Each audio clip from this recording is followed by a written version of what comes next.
Yeah, thank you for that. I think the information that we've been given was very good. My name is Nancy Abisai. I'm a member of Parliament for the East Africa Legislative Assembly. What I would like to, I just have 2 points. One, we've talked about 2 issues that I feel are so interrelated. On the issue of corruption, I think we've been talking about this issue, and within this continent, I think that is what has been bringing all of us, all of our economies down. What I wanted to find out is what and how can we deal with parliaments that fail in their role of scrutiny when some members want to tie themselves to the executive. Because really, if you don't have separation of powers, and some of the legislators are hell-bent on protecting the executive, and that they feel is their role, then you lose the fight to tackle corruption. It is political goodwill, but it is very difficult to tackle it if you feel that yours is to protect. So that is something that I think we need to tackle, and especially where when you question issues of transparency and accountability, it looks like you are attacking the government of the day, when really members of parliament just want the truth to come out. And it should not be politicized when this corruption needs to be dealt with. So those are some of the things that we must just begin to know. How do you tackle it? Because it's a problem everywhere in most of our countries. Secondly, on the issue of taxation, true, we don't have a good tax regime. That is very true. When we are developing export processing zones, special economic zones, we give tax holidays to people who are already doing very well, and the ordinary citizen still has to struggle. How are we going to ensure that we are making policies and laws that ensure that our people benefit from taxation? I'll tell you, we within the region where I serve, we even have an agreement, double taxation agreement, that has not even been honored, because countries within the region have failed to come to an agreement on a document that they signed. So that's why I say, how do you deal with that? Because it is political goodwill, but you don't see it, you don't see the goodwill, you don't see the implementation.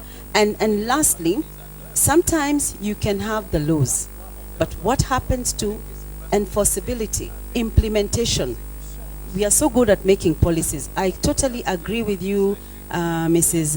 Honorable Bianyima, and congratulations. I know that you're doing a very good job at Oxfam.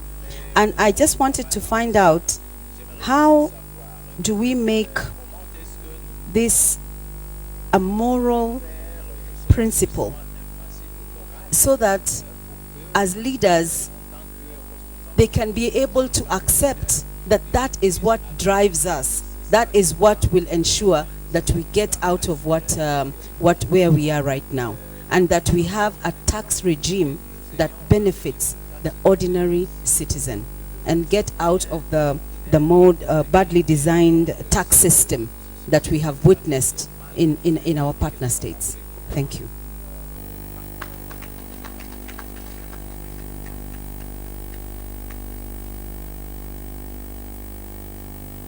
Thank you very much. I'm Monica Mchangwa. I'm from Zimbabwe. I'm a senator. I'm also the vice president of SADC Parliamentary Forum. I must commend the presenters for very relevant presentations to us as parliamentarians, to just sharpen our skills in curbing the corruption and also making sure that revenue collected is used for development in our countries. I just want the gentleman from OECD to talk to us about what he thinks about when he said tax incentives can be incredibly inefficient and it's a waste of money. What is his comment about countries which has developed using special economic zones, for example, China, where a lot of tax incentives have been given? What is his comment about that? Thank you.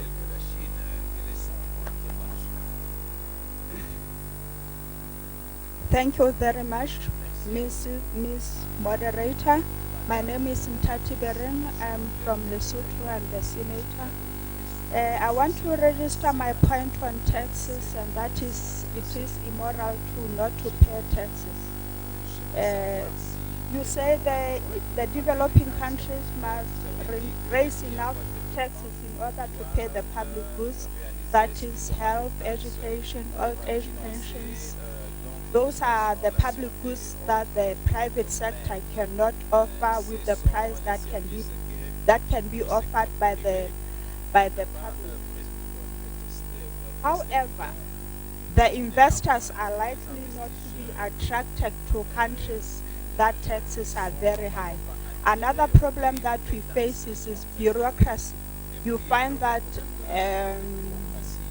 the tax return forms that the businesses have to fill in and return to the authority, you find that the businesses find it very difficult to fill in the form and return to the authority. And then as a result, they find themselves dodging the taxes. Even the parliamentarians have a problem. They need the capacity building in order to fill in the form and return the tax return form.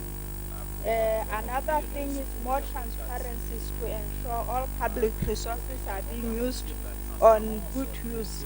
That is, this should apply to all citizens, that is parliamentarians and non-parliamentarians. Thank you.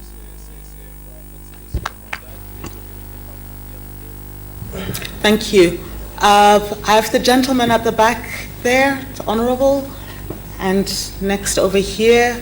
Merci. And then I had another, this gentleman here, and this gentleman here, for now.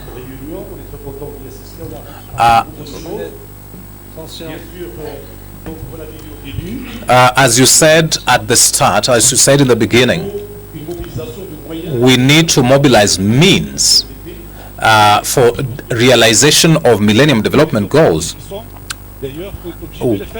which we are already undertaking. One of the means for us as parliamentarians is to mobilize local means, because we talk a lot of foreign aid, which sometimes comes and other times it doesn't come, and when it comes with a lot of conditionalities. So we need to mobilize a lot of internal means. We need to put sufficient legislation in place in order to have a fiscality that is very manageable. So we have shortages of millions of dollars, and we have inequalities in our countries. So we need to work in that direction so that we have a certain number of means that are very critical and can be put in place in order to accelerate the execution of Millennium Development Goals in the programs that are actually meant to bring a certain social economic balance. Of course, for us as parliamentarians, we need to fight against the informal economy in our countries. So most of the economies in Africa are informal economies, and they lack the necessary means, and we need to think of cancelling subsidies related to petrol, to petrol, because we have people with four-wheel drives that are consuming a lot of fuel, and the normal population do not benefit from these subsidies related to fuel. So we need to cancel certain subsidies that do not benefit the local populations. There are certain unnecessary taxes on importation of vehicles that are not necessary. We have a lot of avenues. As parliamentarians, we can have a way of realizing revenue, because in Morocco, for example, we have cancelled certain subsidies on importations of vehicles and other things, and we have saved quite a lot of money. We are actually at 11 million dirham it's a very significant amount. So we need to look at the fiscal possibilities. There are a number of companies that are doing business that is beneficial to the local population. So we need to have parliamentarians, because they are the ones who approve the budgets. And I will give you a quick example from Morocco. When we were involved in the social help programs, for the group that was putting pressure on for construction of apartments that are affordable, and so it is a problem that concerns parliamentarians. So we need to pass laws that allow mobilization of necessary capital and from Africa to actually money that is leaking out to be banked outside Africa. And so we need to put laws in place to stop the money that leaks out through illicit means to come back to Africa. In Morocco, in the 2015 budget, we passed a law that once we have capital that went out of Morocco illegally, they pay 10% of that capital. So we have a number of processes that we need to put in place. There is also, I'll stop there to change a certain number of laws. The parliamentarians are not really technicians or technical people. We need to work in such a way that we need to uphold the value of the institution, because it is so important. We need to have the necessary competence to be able to work around the issues of finance in a way that the country can function normally. And there is a parliamentarian who said that we have people, we have farmers, we have all sorts of people. This is a collective institution that has to play a very important role, and we need to see the organic financial law, because as it is in the case in Morocco, we have a law that gives a lot of power to the government. We actually need to concentrate on the execution of the law, and as a parliament, we are looking at this organic law that since 2 years ago, so that we diffuse this excessive power. And when we talk about budgets, we have majority, but the parliamentarians that we are need to know that we represent the people, and when we represent people, we are there to defend the aspirations and the interests of the people before being a majority. We have a general tendency, when we are part of a majority, we vote for the government, or forgetting that we are there to protect the interests of the people.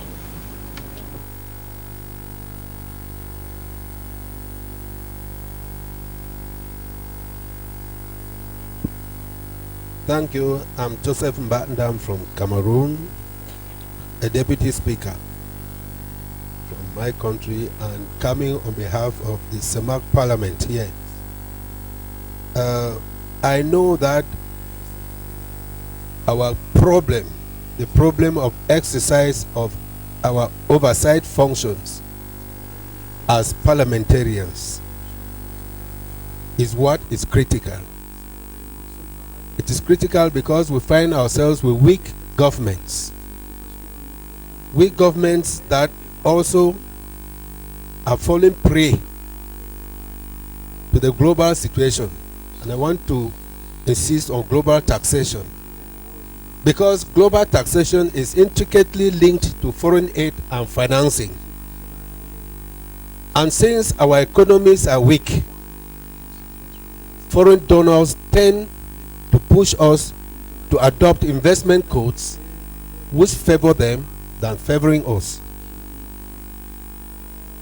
And this leads to the government succumbing to conditions that are not favorable for the people.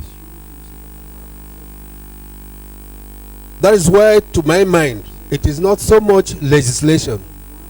It is the fact that foreign donors are not helpful to us. Foreign donors come with multinationals whom they insist on in the processes of awarding contracts, and so follow the tax havens. Parliamentarians are often helpless because the governments already engage in these transactions before they bring them before us. And that is why it is not, to my mind, a question of legislation. We have legislated. We have tax investment incentives which are defavorable to our economies. And the question I ask is, how can we separate donor countries from the execution of projects? Because the donor countries give us the financing and follow up in the execution, and that results in capital flight. Parliamentarians in this regard are helpless before such situations. So this issue is one of seeing how foreign donors can be fair in such a way that the money that is given does not go back to their various countries. We're having a wonderful situation in Africa, the phenomenon of China that has come in. They come in with all the engineers right down to the common laborer, and that takes away virtually everything that they think they have given to us. How can parliamentarians exercise oversight over such issues?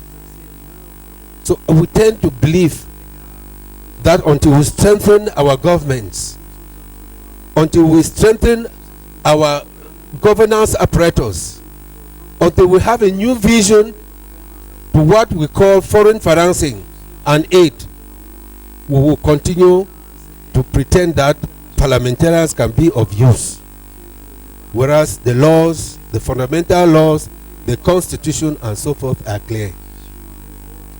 Thank you very much. That is the answer I want. How can we separate the question of aid from the execution of the contracts to which the aid is meant? How can we separate the issue of foreign financing from the multinationals that come to execute those contracts from the various respective countries that give us the aid and the loans? This is, to me, the dilemma in which we find ourselves in Africa, and I would need some light to be thrown on this. Thank you very much.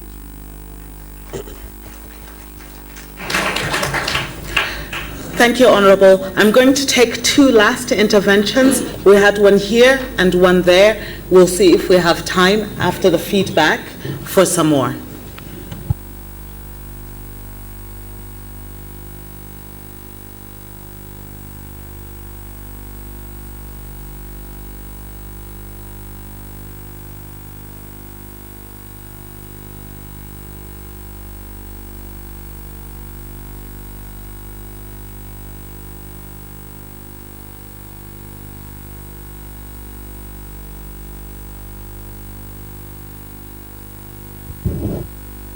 Thank you, Chair, and honorable panelists. My name is Lal Bahadur Khatre. I come from Nepal. I work in the Ministry of Finance. I'm putting some questions on behalf of our Member of Parliament, Mr. Aman Lal Modi. The question is regarding the tax haven created by the double taxation avoidance agreements. These agreements, in our experience in Nepal, we have felt that these agreements are also creating some areas or spaces for tax avoidance. How? The DTAs are signed between two parties for win-win situations, but the weaker economies, the underdeveloped economies, cannot balance their economy with the powerful or the oil developed countries where there are DTAs are signed. So because the poor countries cannot invest in the developed countries, and in the investment comes from the developed countries, and whatever taxation is, whatever profit is there, or whatever income is generated in the underdeveloped economies like ours, that tax is paid in the developed economy, not where that is earned. So how can we balance these TTAs in favor of the poor, underdeveloped countries? That is our query. Thank you. Thank you for that. Oh, thank you so much for considering. I think we had this gentleman here. You'll be first in the next round. Okay, thank you so much, madam. Thank you. I was going to. You'll be first in the next round. Thank you. Thank you. Thank you, Madam Chair, for the opportunity. Distinguished panels, my name Shamsul. I'm a Member of Parliament from Malaysia. I would like to pose a question to Lord David Chitji. Is that correct? And Dr. Winnie. Well, let me begin my intervention by reminding ourselves here that our ultimate aim is to create awareness and produce more democrats, and certainly not kleptocrats. With respect on the issue of combating international tax evasion, I think we must also take into account whether or not the global financial system has the political will, or put it bluntly, are the global financial players on our side on this issue. There is also a call that a binding international treaty be formulated. Again, I think it is time for us to think out of the box, solving the problem not only from the lenses of law, legislation, and regulatory. I'll give you an example. Just now, we heard from Dr. Winnie on the issue of scandal in Africa. I think Malaysia also, recently we have to deal with the issue of scandal of Malaysian Sovereign Wealth Fund, which involved more than $1 billion obtained from corruption activity. And this is partly the report from the Department of Justice, United States of America. And if you read the report, it is shocking to know many banks. Some were very large. We have Goldman Sachs, we have Wells Fargo, we have Deutsche Bank, BSI Bank, and the list goes. And we also have shell companies used in Singapore, British Virgin Islands, Cayman Islands, and Curacao. And there were large money movements and suspicious transactions, and these were not reported. How this thing can happen? Don't we have adequate laws and regulatory framework to deal with this issue? Hence, my question is very specific. Don't you think this reflects an abject failure of controls on international money laundering? And to a certain extent, can we conclude that this is one of the examples, maybe, that the global financial system allow the crime to happen? Because we know it is obvious that the end result will be the significant increase of illicit financial flows. But moving forward, I think we should look also on the G20 initiative on working group on corruption. I think we should pick up the issues here, even in Malaysia, as evidence to tighten rule on banks, strengthening of banking regulations to prevent cross-border transfer of corruption proceeds. And of course, I think we also need greater sanction on countries which are banks charged with anti-money laundering crimes, jail terms rather than just fines. And finally, I think my final point is that we have also industry groups such as Wolfsburg Group of 11 global banks issued guidance papers and industry standards on identifying and monitoring of PEPs, politically exposed persons, which could enhance from the whatever scandals that we have heard just now. Thank you very much. Thank you very much for that set of inputs, interventions, and questions. Before I ask our distinguished panelists to respond, I would first of all like to welcome Honorable Carmen Quesada Santa Maria from Costa Rica. Welcome, and ask her to say a few words, to introduce herself and say a few words. Muy buenas tardes a todos y a todas. Good afternoon, everybody. Gracias a los organizadores. Thank you very much to the organizers for inviting me. I think part of my intervention, to answer some of your questions, I can say that in Costa Rica we are dealing with the subject of the finances of the state without creating new taxes. And persons and institutions should pay what they owe. Without, in this way, without creating new taxes, we will have a law and a recommendation from OECD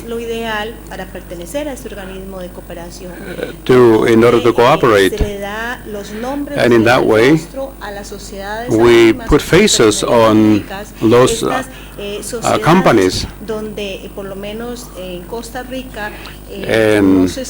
Rica, many times the public doesn't know these companies and where they come from.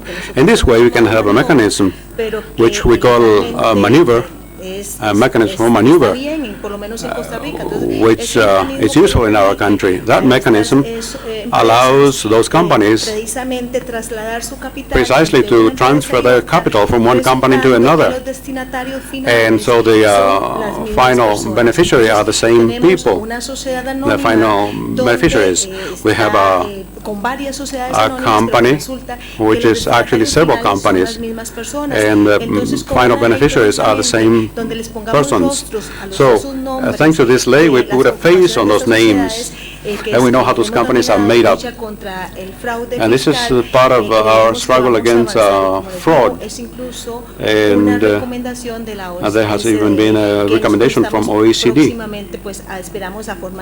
And we hope to join that effort. I think most people in the audience probably know the case of Panama and the Fonseca cabinet of lawyers and the Panama Papers, which had a great repercussion on the American continent and also other continents with names of famous people which came out. And those people were able to do tax evasion, transferring their capitals, their earnings to those tax havens. And unfortunately, many poor people in our countries, they need those taxes in a legal way.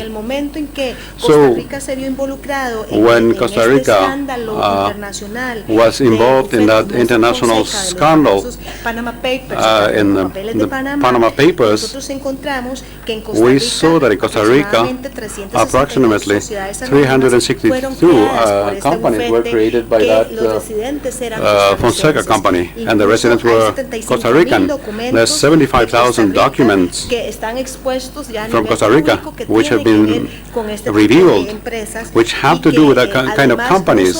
And the problem is not only that those people, those businessmen, find a way of avoiding paying taxes in their countries, and they transfer their capitals, their money, to those so-called tax havens. So we are looking for a solution.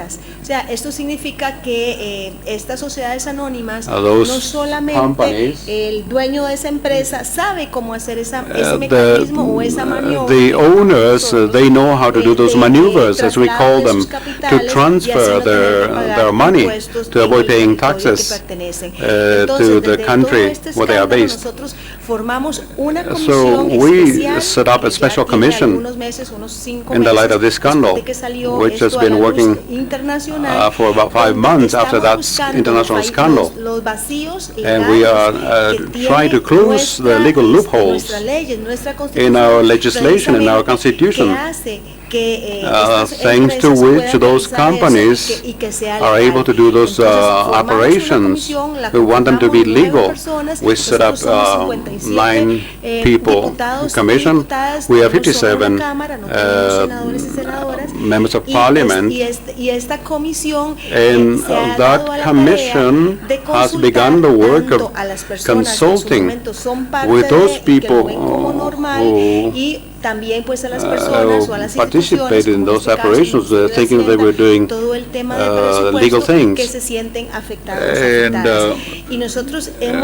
we are reaching the final conclusions for our parliament in next January, and I'm also in that commission. So specifically in our legislation, we want to close those loopholes so that those people are doing things which are now legal, and transferring the capital to other countries, to Panama, for example, and to many other countries. We have to give names because it should be public, not necessarily because we want to shame. Many countries, they have legislations which allow these operations, but we believe that without creating new taxes, we may recover some of that money for our budgets. And that's the way it should be if everybody pays their taxes. In Costa Rica, this is 6% of the budget, and tax evasion is 8%. So if we didn't have that problem, tax evasion carried out by those companies which are transferring the capital to other countries, or doing maneuvers such as creating an unknown society. Even in Costa Rica, they set up several companies, and they lend each other that capital without paying taxes, but at the end, the debt is eliminated, but in fact, it's the same people who are sending the money around. And this is allowed in our country, and they say that this is legal. This is done by many countries internationally, but I think there should be we should put an end to it. In Costa Rica, we would not have that deficit if everybody was paying the taxes they owe. We have many honest people and companies. They are paying their taxes, but this has also to do with multinationals. Many times those multinationals, they don't report their benefits to the country where they are based because they have they are from other countries, and so they avoid paying taxes. This is part of what we've been doing in Costa Rica, setting up a special commission looking for names of the beneficiaries of those companies to force those people to pay.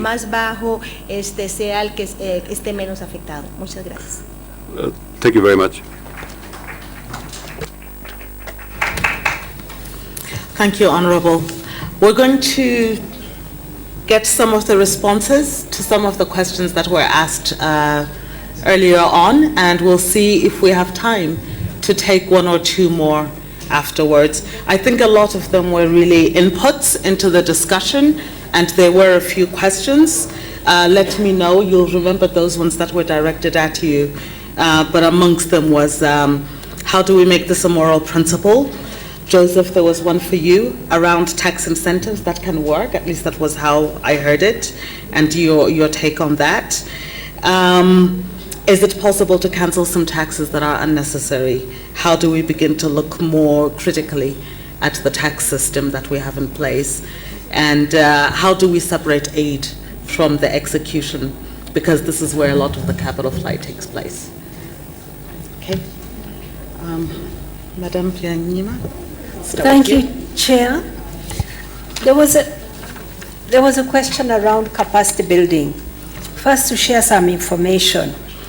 When we had the Financing for Development conference last year, a number of donor countries came together. There was a big push about domestic resource mobilization, and a number of donors came together and set up what they call the Africa Tax Initiative. It includes DFID, the British, the Americans, the Dutch, quite a number. And they put some money out there to strengthen tax administrations. There will be a panel on that initiative, I think, tomorrow. I think it's very good that many of you attend that panel and raise the question of broader capacity building, because this capacity building seems to be focused primarily on tax administrations, so the departments that collect taxes. But I've been arguing to the donors that there is a need for capacity building that is broader, that is also around tax policy and the role of parliaments, that is also strengthening the voices of civil society to engage on fiscal policy, and that is also about reform of the tax systems. So coming to that session and pushing there would be good. But let me say that also about aid. One of the most, and that's why I'm here with my team in Oxfam, we think that a shrewd way of using aid is to put it on this question of tax policy, both the reform side and the tax administration side, because that's how countries will become sovereign and control their development process. But what we see is that currently aid, only a little bit, I think it's about 0.5%, is put on this critical area. We want to see more of aid go into this area. The second point I heard was harmful tax competition. Big one. This question of giving tax holidays, tax breaks, low taxes.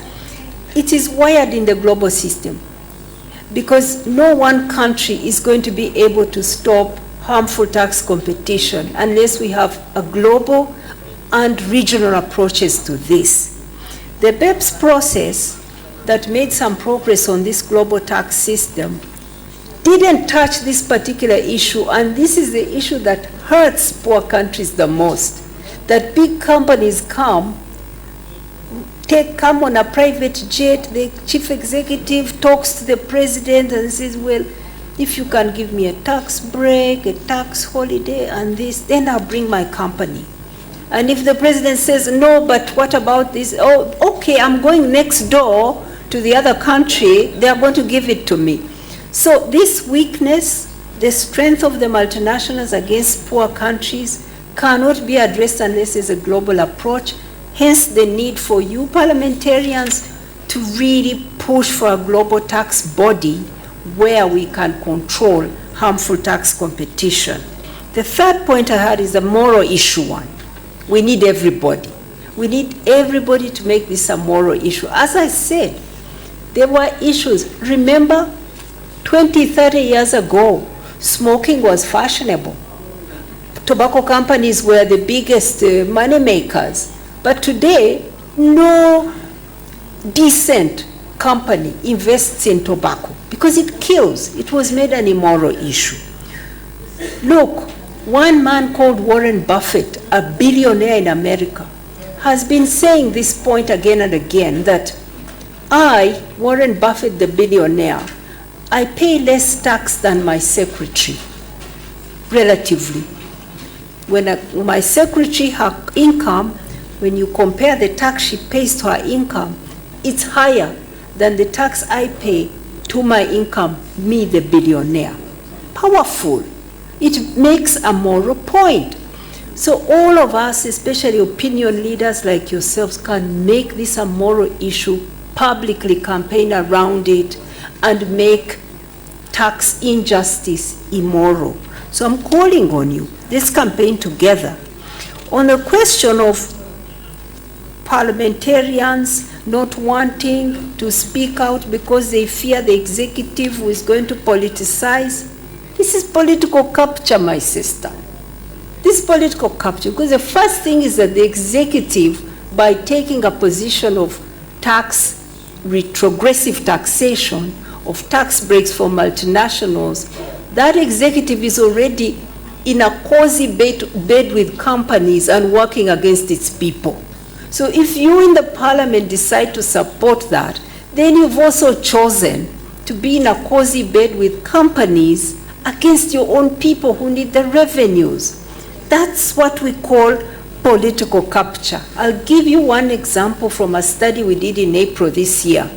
In America, we researched the 50 biggest companies, including big brands like Procter & Gamble, like Goldman Sachs, like Walmart. We found that these companies, all of them, the 50, were putting trillions of dollars in tax havens. For every dollar they spent lobbying their government, their parliament, Capitol Hill, they were getting back, the 50, $130 in tax breaks, $4,000 in federal loans, loan guarantees, and bailouts. You will agree with me, this is a scandalous rate of return by these companies lobbying their own parliament and government. So you have to choose your side, parliamentarians. Either you choose to be with some executives on the side of companies and cheat your own people, or the other way. It's a hard choice. Last point, Tide Aid, the point from Cameroon. This is why this forum is so important. This is why Oxfam is unhappy that the major donors have not come here at the highest level to speak about this issue. Aid is being degraded quality-wise and quantity-wise and it is being done in the OECD where rich countries sit alone. They are not discussing it here, but they are diverting this aid. They are using it more and more to support their companies to make profits for themselves rather than to fight poverty. They are diverting it to control borders, to stop people fleeing from persecution. And all this is happening bilaterally in their own countries without discussing it on a platform like this with developing countries. We are here to demand, really to ask that this forum is taken seriously, that donors come here at the level, ministerial level, and discuss the goals of aid, which is poverty eradication, and how it is now being repurposed and being taken away from its true purpose. Thank you.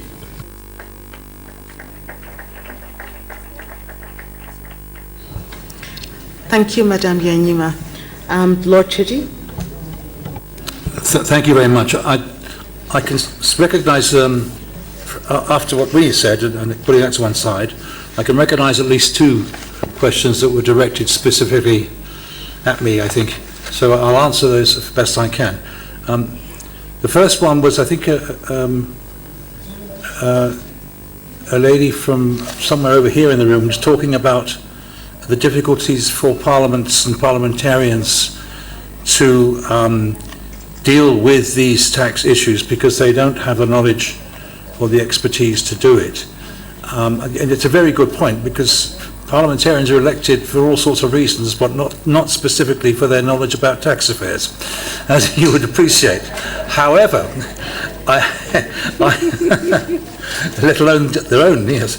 However, it just so happens, if you can talk to me afterwards, if you have a card, I was reading through my papers ready for this meeting, and I have got, not with me, but I do have a paper setting out a scheme that the British government, I think through DFID, is now starting up, where on a government-to-government basis, officials with expertise in various areas, and tax will be one of them, can be seconded or borrowed or whatever to partner countries, partner governments who are short of that sort of expertise. So there seems to be a scheme now just starting where it might be very helpful to people in your position.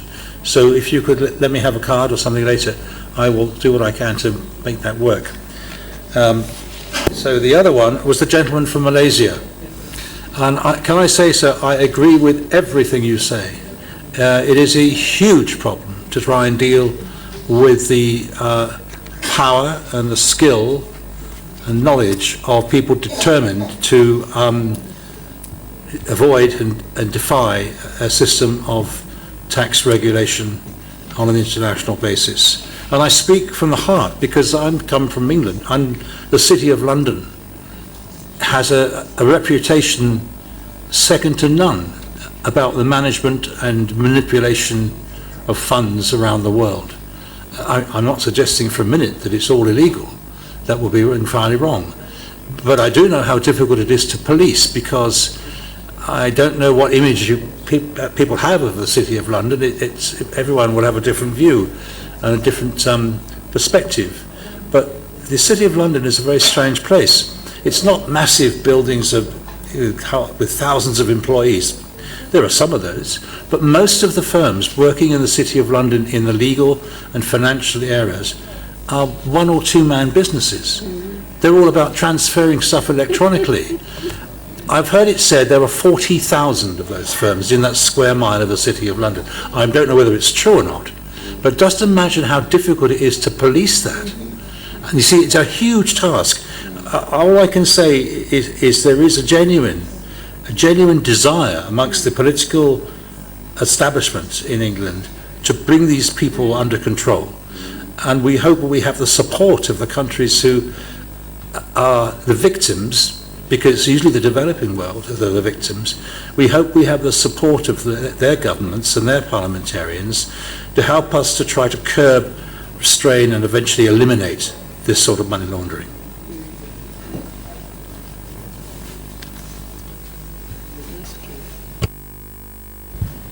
Thank you, Lord Chidi. Honourable Campbell. Thank you, Madam Moderator. Well, I think the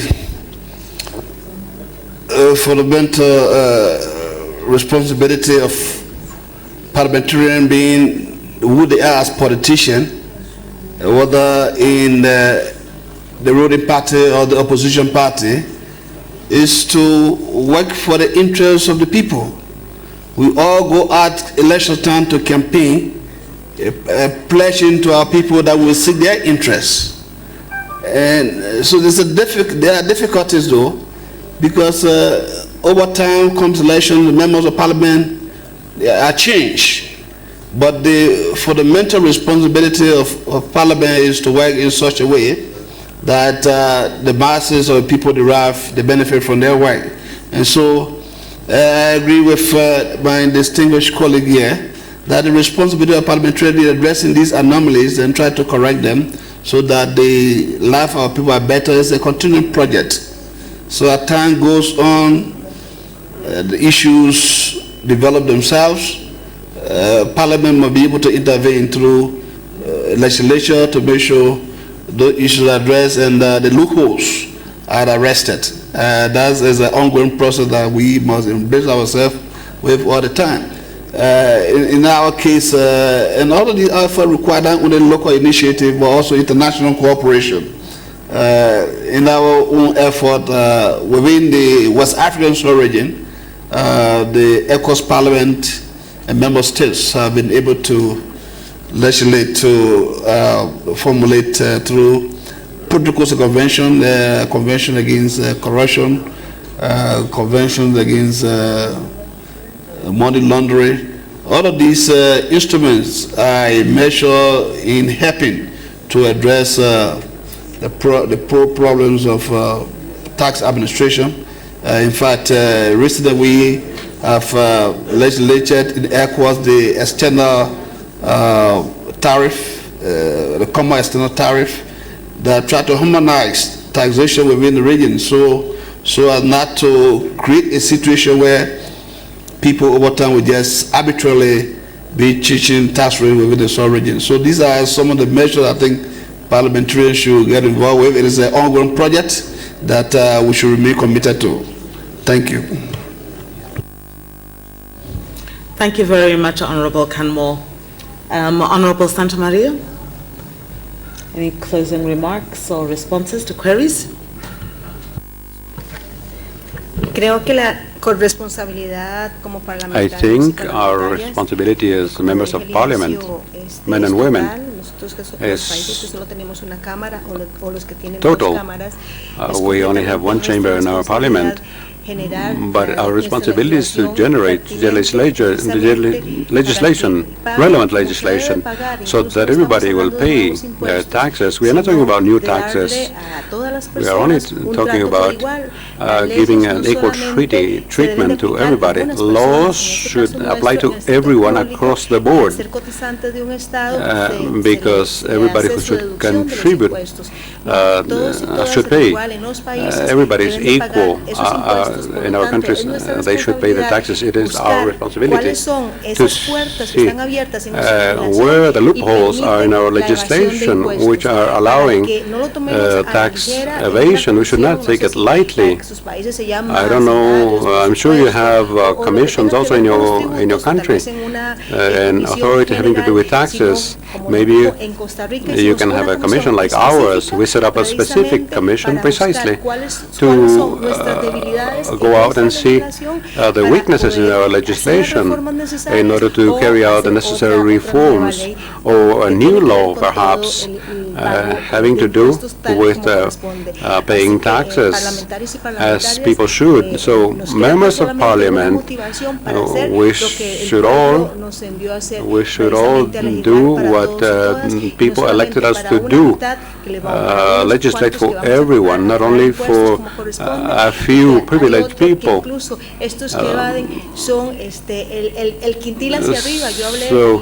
I was mentioning the different sections of the population, the ones who have the least, who depend on those taxes for social services. So the highest portion of the population is the one that has the necessary tools to evade taxation. So we should be extremely vigilant and careful. And we should do likewise, set up a commission to deal with those subjects. Only that way we will move forward. These things take time, and we need continuity also. So if we have a general commission, it's difficult to move forward. So I'm throwing the idea to the wind, and I hope to motivate you. Thank you very much for your attention. Thank you very much, Honorable Santa Maria. Joseph Stead. Thank you. I think the one point that was specifically directed to me was around tax incentives. I guess the first point to say is, tax incentives aren't always wasteful, and certainly there will be some areas where tax incentives will probably be a good idea, and certainly the incentives to move towards low carbon energy production is probably an area where we're going to have to use tax incentives, and they can be very effective. However, tax incentives are generally not the best thing to use to try and stimulate investment. You should use them if nothing else is going to work, is generally the advice. And tax holidays are generally found to be amongst the worst form of tax incentives, and very rarely give a decent return. I think the main thing to realise is, even if you ask businesses, tax incentives are not the main reason why they invest in places. There was a survey done, I think it was in the East African community, and tax incentives came down as somewhere around about 18th or 19th on the list of the things that they wanted that would make investment worthwhile. The things that they actually want that will make them decide to invest somewhere is generally a variety of forms of public goods. It's good infrastructure, it's healthy, educated workforce, and reliable power and access to markets. Those are the kinds of things that need to be built, and will generally need revenues to build. If you look at, you mentioned the example of China. Lots of their benefits came by having good deep water ports that they were able to then access markets with, and match that with a workforce that was reasonably well skilled for the jobs that they were doing. And so those are the things that really made the difference, rather than necessarily the tax incentives. So you have to look at it, the whole piece, in terms of what's going there. A tax incentive by itself, without a wider strategy around it, is very unlikely to be successful. And so that's why parliamentarians need to do that rigorous analysis in terms of, well, what's the context of this tax incentive? What is it supposed to be achieving? And what are the targets around that? And how can you review it at a regular basis to see, is it doing what it's supposed to do? And ask those questions, what else is being considered rather than this tax incentive? Because again, all these things are vital to put it in context. So it's not to say that there should never be tax incentives. Sometimes they may be effective, but you should always be very wary when tax incentives are trumped as being the solution to a problem, because very rarely is that the answer. Just quickly on a couple of other things. The question was asked around tax treaties and how and what assistance can be provided there. The platform for collaboration on tax is working on a toolkit to assist developing countries in tax treaty negotiation, and I know especially the IMF, the World Bank and the UN are all looking at this in great detail. The European Commission as well is also supposed to be looking into the idea of what might development-friendly tax treaties look like, and are there things that can address some of those. But if you want to grab my card afterwards, I can let you know a bit more about that. And I think just finally on the point that was made around capacity building for parliamentarians, yes, and I agree with Winnie, it needs to be provided for parliamentarians, it needs to be provided for civil society, it needs to be provided for media as well. There's some really good investigative journalism going on in Africa, but it's not enough, and there needs to be more support for that. And so, it's one of the things that we put in our report to the G20 around supporting capacity building in tax is you can't just look at revenue authorities, it has to be the whole range of actors. I said I don't think the OECD has done that well enough, and I think all development actors haven't done well enough.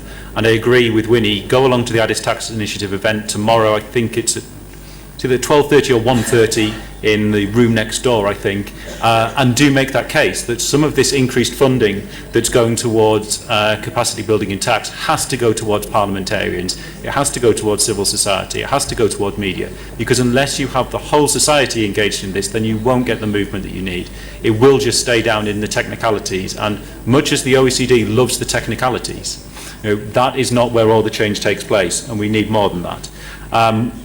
And it's something that we are keen to look on in terms of, well, what are the other tools that we can help provide to parliamentarians, and how do we shift things away from the talk, descending down into technicalities. I've spent far too much of my life talking the technicalities when there are bigger principles at play. And so how do we get this debate so that all of society can join in, and you don't get lots of people frozen out very quickly by saying, oh, this is too technical. There's a fundamental problem if the parliamentarians that are passing the laws that are going to apply to the individuals and the companies do not feel that they have a firm grasp on what these laws are going to achieve and what they're going to do. That is a problem. So we need to find some way to make this so that parliamentarians feel equipped and are confident that the laws they are passing are going to do the job that they want, and they can hold those laws accountable. So I fully agree, and we need to find ways to help in that mission. Thank you. Thank you very much, Joseph Stead. In the interest of fairness, I was going to provide an opportunity for this hot pursuit, just the one, because I did promise. And then we're going to eat a little bit into the coffee break.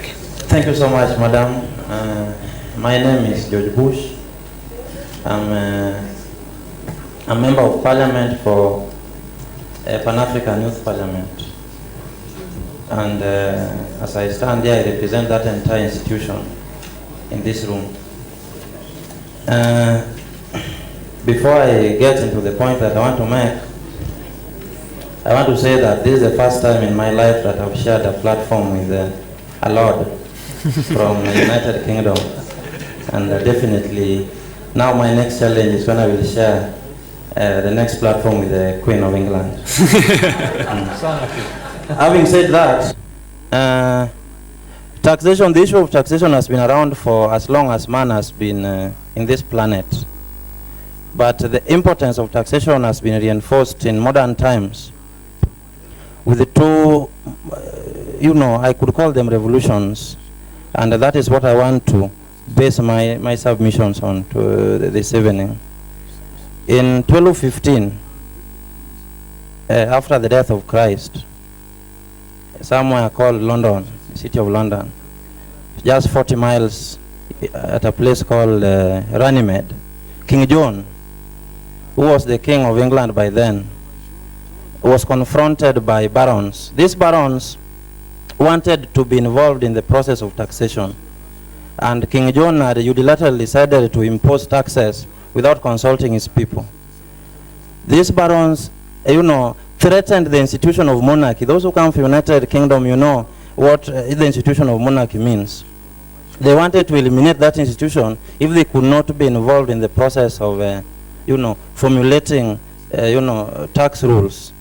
And it was as a result of that Magna Carta was signed, and it is Magna Carta that is responsible for us seated here today as parliamentarians today.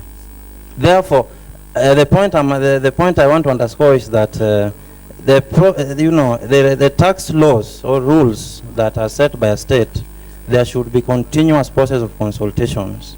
And if that is not so, it could even threaten the existence of nation states. Therefore, one of the points that we should leave with this forum is that we should have continuous process of consultations before tax laws are introduced. Take, for instance, in Africa, the common citizens, if you ask them even how many, the latest tax law that was passed, they don't know. The people are not consulted. And this is dangerous because it can threaten the existence of nation states. And the last example is the French Declaration of Human Rights and Citizen. Those people dedicated almost 3 articles to the issue of taxation. Article number 6, article number 13, and article number 14. All of them insisted that people must ascertain the need for taxation. They must authorize, and the people must be consulted from time to time on these tax rules. And you know the implications of those who are in power by then, who never consulted the people. They were hanged, they were broken on the wheel, in the guillotine, I think it is called guillotine. Therefore, Madam, the point I am making is that the process of consultations is imperative. And take, for instance, I'm a Kenyan. If you ask me who is the chairman of the Anti-Corruption Commission, I don't know, because he is not there anyway. And if you ask me the last year that we had the chairman for Anti-Corruption Commission, I will not tell you. And if you ask me the reason why the last chairman was removed from office, it's because he was too aggressive on the corrupt. And parliamentarians ganged up, went to parliament, passed laws, and he was removed. Therefore, I think the common citizenry is underprivileged by the members of underserviced by the members of parliament who are seated here today, because they turn parliament to a furnace where they fry people who target them. Therefore, Kenya is just an example. In Africa, we have over 52 states. In the Caribbean, Honorable, I'm going to cut you short in the interest of time. Thank you so much. But at least I've made my point. Your point is well made. Thank you. I want to thank our panel, Lord David Chiji, Honorable Jefferson Kanmo, Honorable Carmen Quesada Santa Maria, Ms. Winnie Bianyima, and Mr. Joseph Stead. This has been a really enriching session, but legally so. Fortunately, after the coffee break, we're going to be looking at parliamentary oversight and political consideration on public-private partnerships. We have 15 minutes available for coffee, and then we move on to the last session. Thank you very much.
Okay, everyone. Oops. Okay, everyone.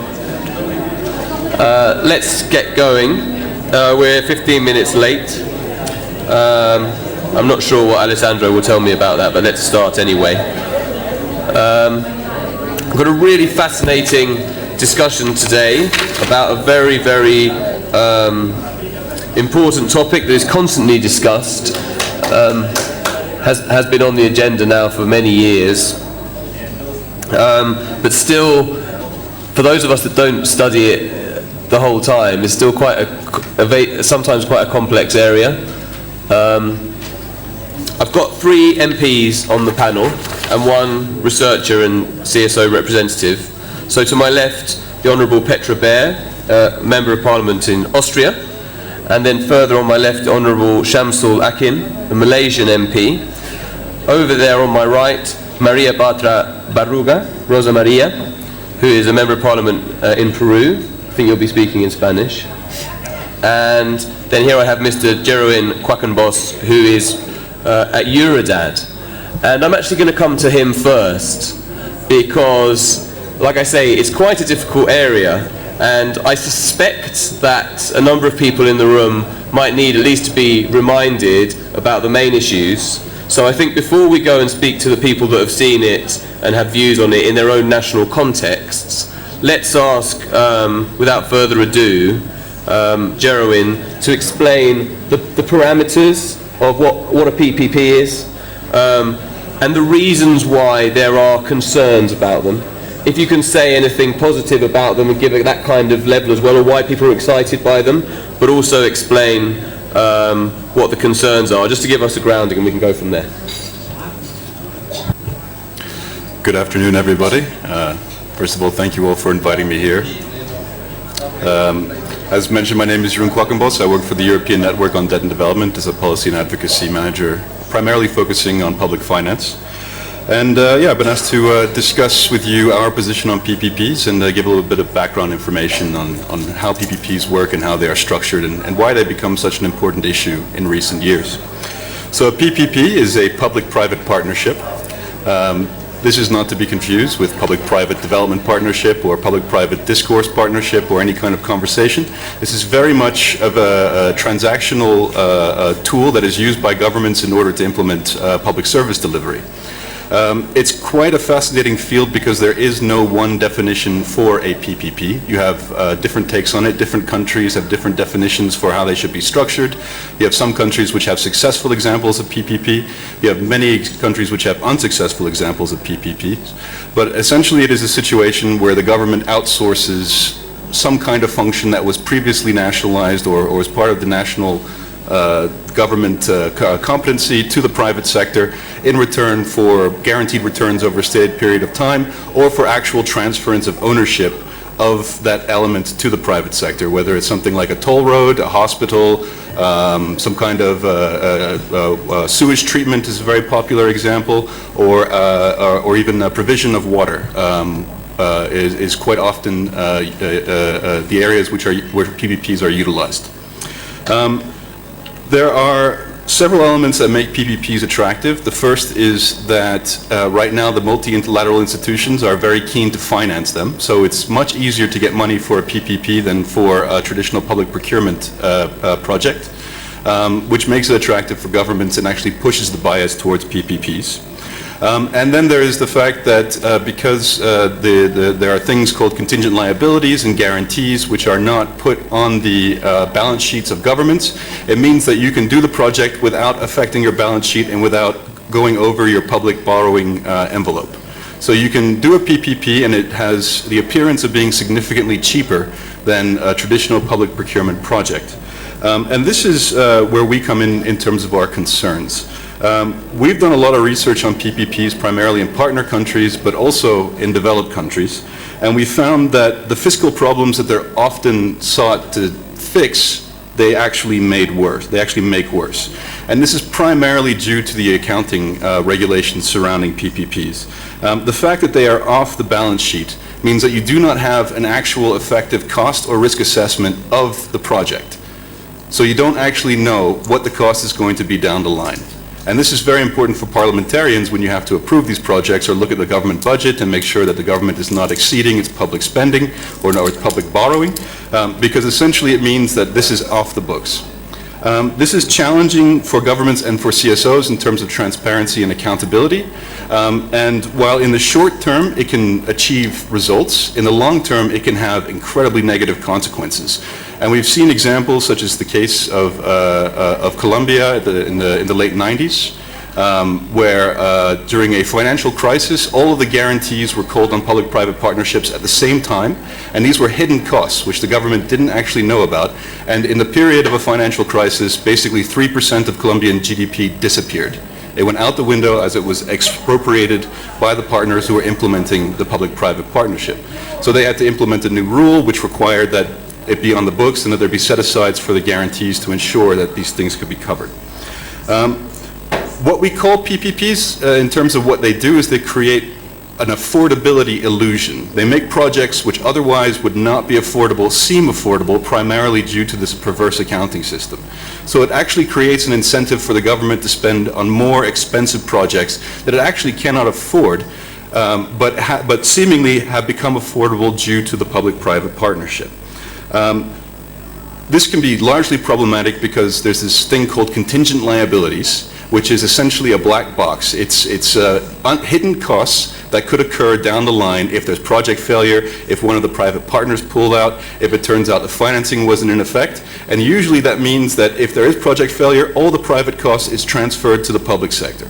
So you can have a situation where in the case of a project failure, or if a partner, if you're working with a firm from another country and they suddenly pull out, the government is left with the bill and there's nothing you can do about it. And for the most part, most people did not know that this bill existed in the first place. So you can have a sudden cost just creeping out of nowhere, which can flatten your ability to engage in public spending and massively increase your debt loads. Now this is a very, very interesting situation because we've been working quite closely with the IMF, and this is one case where IMF and CSOs actually agree on something. So when this happens, we think maybe there is some actual merit to this. In Europe, we had a clear example of a huge failure of a PPP in Portugal during the financial crisis, where one day Portugal looked like a fantastic country on the balance sheet, everything was going swimmingly, and then all the guarantees were called, and next thing you know, they had absolutely no money. They had roads which went to nowhere, 4-lane highways that were public-private partnerships, they were toll roads, they went nowhere, and the guarantees were called, and they were left with a huge budget deficit that they've only recently managed to crawl out of due to years and years of painful austerity. So this is an example of it where in a developed country that the PPP has failed. Now you do have successful examples. The Japanese high-speed transit system is a successful example of a PPP. But there you have a situation where you have a government that knew exactly what it wanted, was in a strong negotiating position, and knew the partners that it wanted to work with. Now if you have these three things, you can actually put together a successful package. But these three things are very, very rare. They're very rare in the developed world, and they're very, very rare in partner countries. So I mean, just bear that in mind. In terms of what we would suggest that could ameliorate these concerns is to have the full accounting of cost and risk on the balance sheet when PPP projects are being discussed. This would mean that you could assess the potential risks to traditional public procurement. You have a good assessment of how much the project is actually going to cost you in the long run, and then you can make a reasonable decision in terms of what kind of a chance you want to take. Do you want to take that chance on the PPP knowing it's going to fail and knowing it's going to cost you down the road, but it will reduce costs in the short run, or will you engage in the more traditional public procurement situation where initial costs might be high, but in the long run you're assured that these costs will not balloon out of proportion? The second thing that we would recommend is that on top of being on the balance sheet, PPP projects should be registered as public debt, so it should actually be included in public borrowing assessments when it comes to looking at country debt loads. Now this is very important for one particular reason. The IMF did a recent assessment of country debt in partner countries to see eligibility for IMF programs. And what they found is that if you look on the books, for the most part, things are okay. But if you factor in contingent liabilities for PPPs, most partner countries would have significantly exceeded the debt threshold for any kind of IMF program to occur in their country. And this is in countries that already have IMF programs. So if this is the case, that means that there is a secret debt crisis that could explode at any minute, and really could easily be averted just through increased transparency and increased accountability in the decision-making process in terms of project feasibility and project implementation. And I'll leave it there. I hope that kind of covered it. Thank you. Thank you very much. So we've heard about, well, we'll have plenty of time to discuss that later. We've heard about the warning. So let me ask Rosa Maria, what is your experience with PPPs in Peru?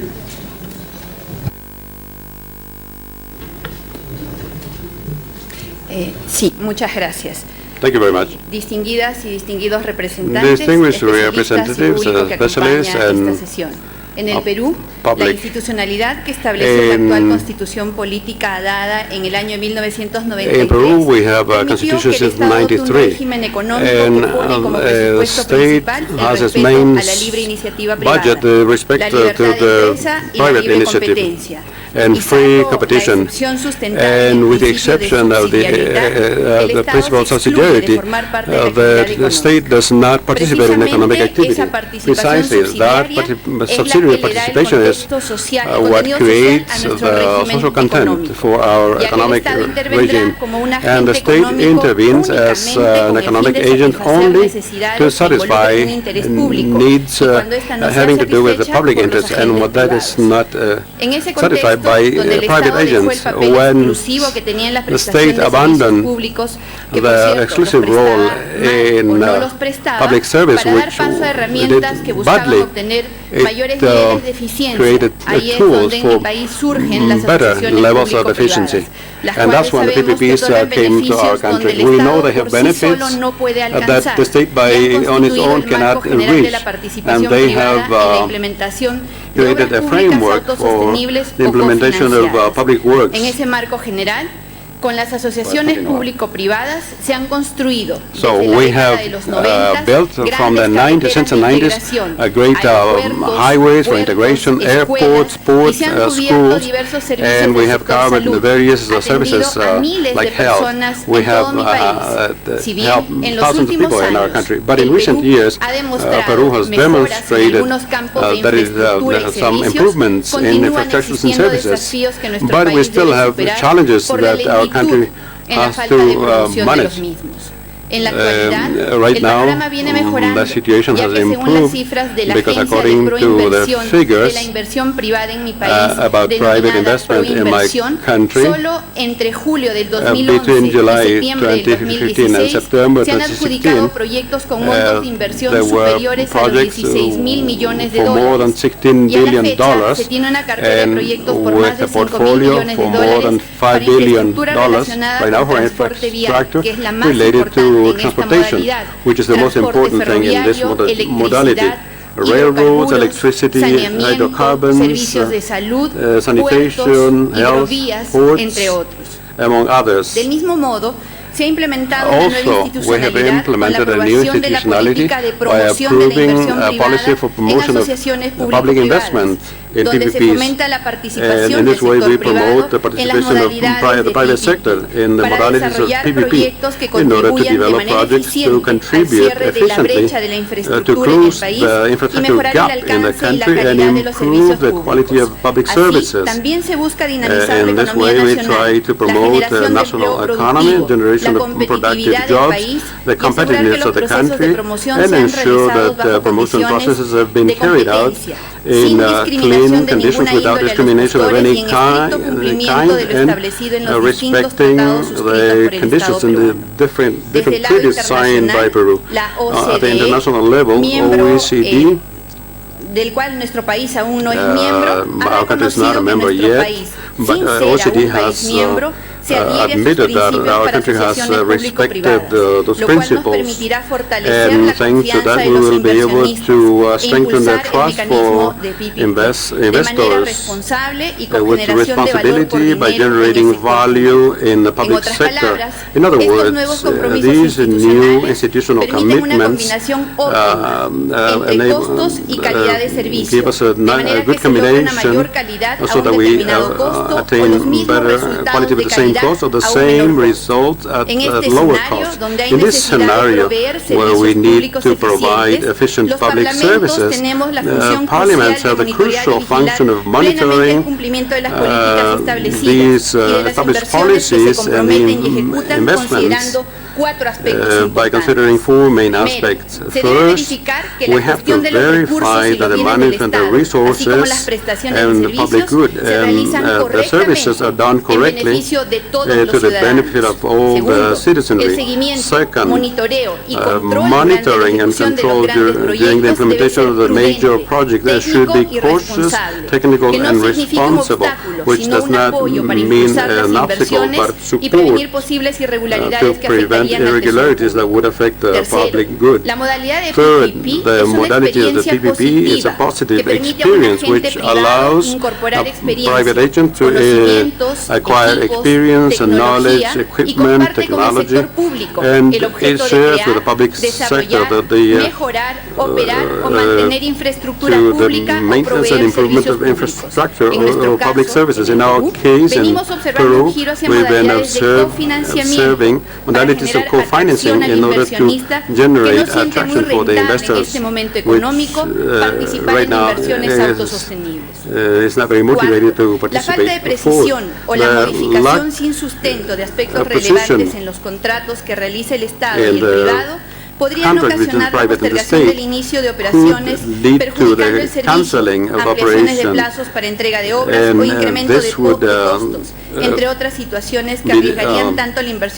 damaging for investments and for the public goal of the Sin embargo, a pesar de estas consideraciones, la experiencia de todos estos años en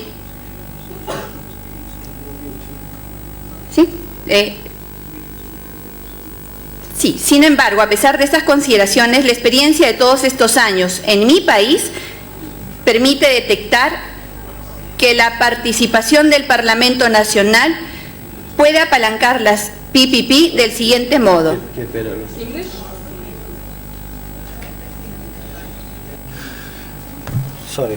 Sorry, there was a mistake here.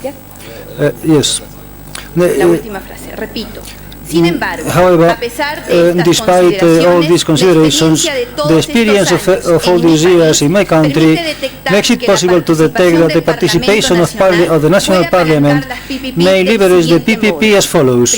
First, allowing the organ entrusted with the promotion of investment to participate at the stage of post-investment because it is aware of all details of the process, and later informing Parliament so that they can evaluate the performance of other political control actions.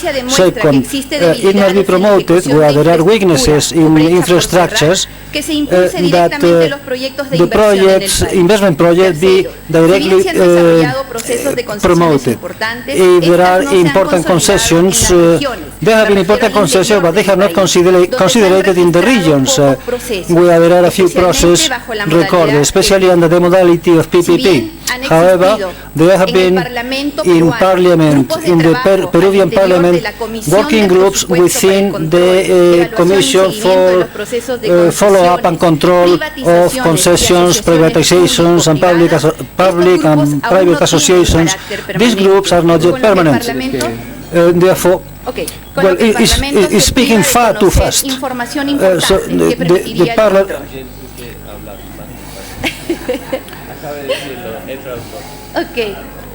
Ok, más despacio y terminando, disculpando. Y perdón por el tiempo tomado. Sorry for the time I have taken. This is a very positive experience in my country. We believe that the Parliament should take, as we have heard, and in order to conclude, my country and my Parliament has an important commitment to promote these investment mechanisms for the aim of reducing the infrastructure gap and inequalities and poverty, and the institutions spaces for the improvement of governments and therefore of society at large. I am grateful for the possibility of participating here. I am the first Vice President of my Parliament, and in my country we have the commitment to continue to work for a world where the gaps that have been growing can be filled with our participation. Thank you. Muchísimas gracias. Thank you. So, the other side of the coin, a very positive experience in Peru. So let me ask you, Petra Bear, what your view is. You've heard the kind of warnings from our analyst. You've heard some very positive experience according to Maria Rosa. What are your views in Austria? So Austria is not that dependent on PPPs, but I would like to build up on the last session where we talked about tax avoidance, and that we hear that private enterprises find various ways, may they be legal or illegal, to avoid fair taxation. And from that, is a result out of that is that there is a lack of funding in public households. And with this lack, public households and the public sector in all has problems to deliver public social services like health care or electricity, education, water supply, sewage. You mentioned some of them. And neoliberalism had a very great solution, PPPs. The involvement of the private enterprises in various forms. We heard already, and it's not new. The concession system is about 2,000 years old, so it's not a new invention. We just use it now because there is such a lack of money within private households. So I read various studies and papers and analysis that all show that is not always a good solution for people to find these PPPs, and I would like to focus on some of those problems. First of all, it seems that there really is a problem of quality in services. We witnessed this, for instance, in France when it came to the privatization of the water supply, or in Great Britain where there are massive problems with the public transportation system, and it's just because, of course, those private enterprises involved would like to maximize their profit, and so they make savings in maintaining the infrastructure, for instance, or in creating jobs. And at the end, what is one of the promises of the PPPs? That's a value for money, and we don't have this value for money quite often. There are many negative secondary effects, like, for instance, the cutting of job opportunities for local people, or we also can see that these private enterprises who are involved in PPPs really focus not on poor and marginalized communities, where there are good examples. For instance, there are many quite successful PPPs when it comes to build high-tech hospitals in few urban areas where there are rich people living, which really could pay for the medical services. But that ignores totally that we also need basic health care for everybody, not just in urban areas, but also in rural ones, and also for marginalized people who are not able to pay for health care. PPP might be, and we heard some examples from Peru as well, might be positive for economic infrastructure as communication or electricity, where the demand is relatively stable and quite easy to forecast. But all those sectors where it's up to social services, when they are very dependent on human capital investments, PPPs do not have a good performance, and they really lack the flexibility they often need. And I also want to mention development risks, so-called development risks. The private sector, of course, asks for compensation for costs associated with the achievement of the Sustainable Development Goals. For instance, the reduction of greenhouse emissions or the protection of public health, because they say that's not a legal framework that gives us all opportunities. We are also reduced in our possibilities we have, and so they often want to have compensation from the public sector for strict laws, which often occur after in the course of the treaty. And I also want to focus on costs wherever treaties were ended because they terminated simply, and the public sector took over. It showed that it's more cost effective very often, because very often meanwhile public staff gains the qualification they need to deliver high quality services, and so it's not always the cheapest solution. In the cases where PPPs fail, the public sector very often has to save the project, because you cannot live without electric supply or water supply or whatever. That means that the public sector is the one that will cover the costs. So we have that all the risks that occur are socialized. Once more, first of all, it's possible that public households suffer from tax evasion from enterprises. Second one, they are forced into PPPs where they often pay more money than they would have done with public procurement only. And third, if the PPP fails, they have to pay a third term because they have to save it. Globally, most PPPs are taking place in developed countries.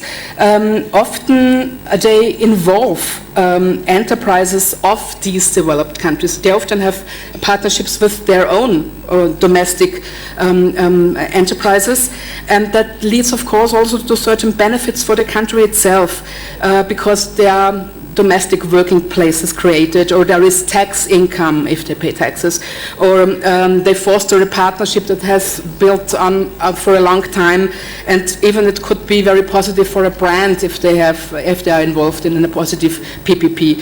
But when it comes to developing countries, PPPs are a very different stories, because developing countries are very often dependent of investment from outside, from foreign northern enterprises, and there's the problem that they often do not share the same history, the same understanding, the same approaches as in the partner country and in the country of origin of the enterprises, and even there are different law systems if it comes in different juridical systems if you have to settle a dispute. So the beneficiaries first, the beneficiaries of the enterprises are first of all the shareholders, and second of all the people and the consumers of the guest country.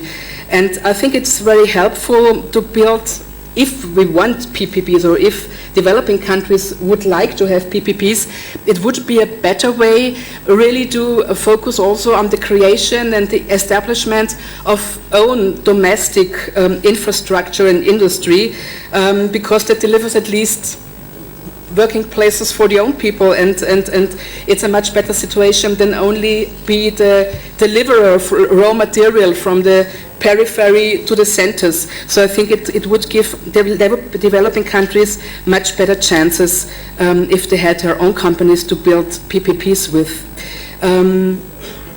I want to ask at the very end, before I come to parliaments very shortly, are PPPs fit for development? And I think that I already answered this question, because from a society perspective, of course, it's much success to have higher quality standards for labor, for social well-being, or for ecology, and all these things. But these successes in better legislation are often contradictory to the interest of the private sector, and they consider it at risk and want us as public then to pay.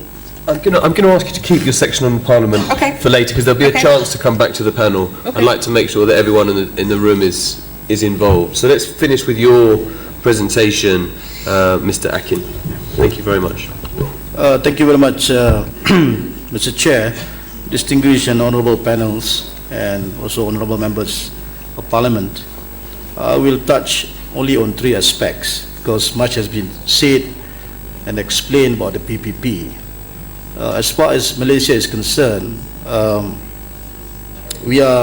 this PPP concept is not new to us. The involvement of the private sector in providing public goods and services has started when we embarked on Malaysia Incorporated Policy in 1983. And this is the cooperation or partnership between the public and private sectors, and this has been encouraged to foster Malaysia's economic growth. And of course, when we talk about the plan of a country, our style, our approach is that we always have 5 years plan. We start with the first Malaysian plan, and this privatization master plan was introduced during 6 Malaysian plan. And this is what I mentioned just now, Malaysia Incorporated Policy. And it develops. Until the 9th Malaysian plan, we announced officially the introduction of PPP. And as of now, there were 592 PPP projects worth about $60 billion, which has been implemented between 1983 to 2012, mainly in energy, transportation, and government service sector. And of course, just to name a few, we have a project which varies from $5 billion up to going to the 250 million US dollar. We have this telecommunications infrastructure. We have public transport, bus, rapid transit. We have this Malaysia Vision Valley. We have this cyber city, and this is all the, to name a few, the projects which have been embarked on the PPP concept. But I have to put a caveat here. Malaysia, as far as our country, my country is concerned, is that we have always have petroleum money to back up, and this is also very much important, because as you can see now, the trend of the price of the oil price is already in the reducing trend. So we have, I can foresee there are problems if you are not careful on implementing PPP. Yes, and we have this oversight mechanism. I'm going to the second part of my presentation, oversight mechanism. And we divided into 2 oversight mechanisms. First, under the Prime Minister Office, we have this special unit, dedicated unit on PPP. And just to oversee all the PPP initiatives. And we have the Project Steering Committee. And this committee will scrutinize any proposal before tabling to the Cabinet for approval. And also, we embark on a privatization master plan, which govern the PPP related initiatives. So we have one under the Prime Minister Office, and of course the other one we have under the Parliament of Malaysia, Federal Parliament. We have a lot of ways to do oversight. We have questions for oral replies and question for written replies. We have ministers' question time. We have bills. We have motions. We have motions on matters of urgent public importance. We have Public Accounts Committee and also we have select committees. So they are the various oversight that we are having in Parliament. Again, I just put a footnote here. We can only ensure the success of the oversight provided we have an independent speaker. I have this problem now with the independent speaker in the Malaysian Parliament. So again, that's my second part of my presentation. And the final part, what are the challenges as far as Malaysia is concerned? First, we do lack of government guidelines and procedures on PPP. We have higher charge to the direct users. Of course, the people will have to bear the cost. And people like me, who is currently in opposition, will love this issue and also fight the government. But again, we have to really take this into account. And we also have this high participation cost and lack of experience and appropriate skills, and excessive restrictions on the participation. And in fact, I have 10 challenges. I want to confine only to 5 so that we can elaborate further in the QA session. Thank you very much. Thank you very much. Well, thank you. So we've got a genuine debate on our hands, which is always good news. I'm gonna throw it open to the floor so that everyone gets a chance to. I guess there may be questions of clarity, questions about the various experiences people have had, questions about the analysis that we've heard. There may also be people that want to share their own experiences of PPP. I guess I've got one comment and one question. my question is, so basically the option of not having a PPP basically in many cases means you're not going to get something done so it's quite a hard decision to not go for PPP, especially when we've heard, at least from Peru and Malaysia, that from the analyses we've heard, there have been fairly positive experiences.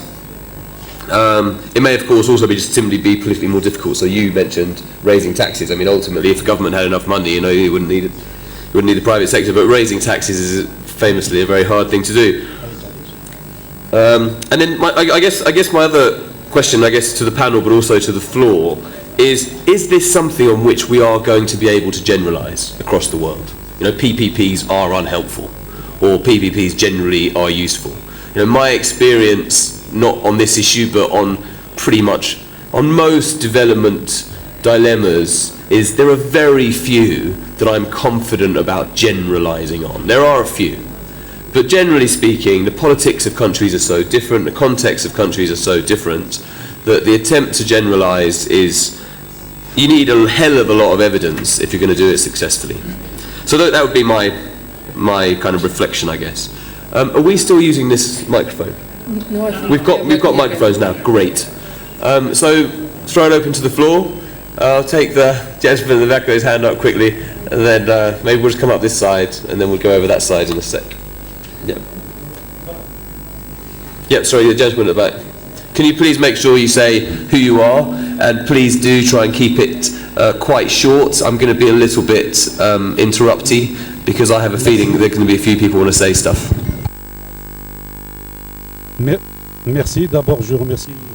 Thank you. I'm grateful to the panel for the useful information that has been given to us. Actually, in conceptualizing PPPs in Morocco, we have initiated privatization since 2010 in the line of PPP, and we can generalize that these PPP are good for investments and development. We can say yes, they are, and this action has led to rendering of certain public services where the state or the government was not able to supply those services, and with the contracts with private sectors, we can say that the duration for the implementation of these services has become very short. Instead of 3-4 years, we are taking 2 years to see services delivered. With regard to financing, it is easier, and we have a dark side of it, a bad side of it, and as parliamentarians we are able to see the contracts in detail between the state and these private entities. And I can give you a quick example. The PPP that was with Asamir. Asamir is the greatest oil refinery in Morocco, and they are controlling most of the petrol in Morocco. So in the 90s, the contract was very obscure and the circumstances were not clear. And when we asked certain quick questions, we saw that that was a contract that was we could not even look at the advantages. We couldn't find any advantages of an undertaking that. So there were there were only 6 companies that were holding the country at hostage with regard to supply of oil. So we stopped that 2 years ago, and you know the inherent problems with the importation of refined oil. But it's very important in the big towns in Morocco, the distribution of water and electricity and public deliveries and urban transport actually managed by PPPs, and in generally speaking it is a success. But these contracts are given to government for scrutiny, and we give it to the town authorities to look at the contracts because the big companies are experts. I'm afraid. You had a good long session. I think we get the point. You were happy with PPPs in Morocco, and some very good examples. Is there 2 mics? So I'll just let you kind of choose people, so people can be ready, and just,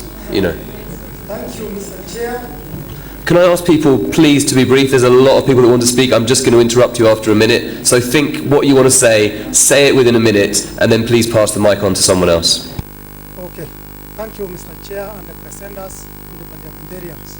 My name is Benjamin Mutai from the International Group of NGOs. I am representing Eastern Africa in the PPP projects side. My view, according to PPP, is good, but there is a big obstacle. One, the PPP projects is the best in Africa, but to implement it, the way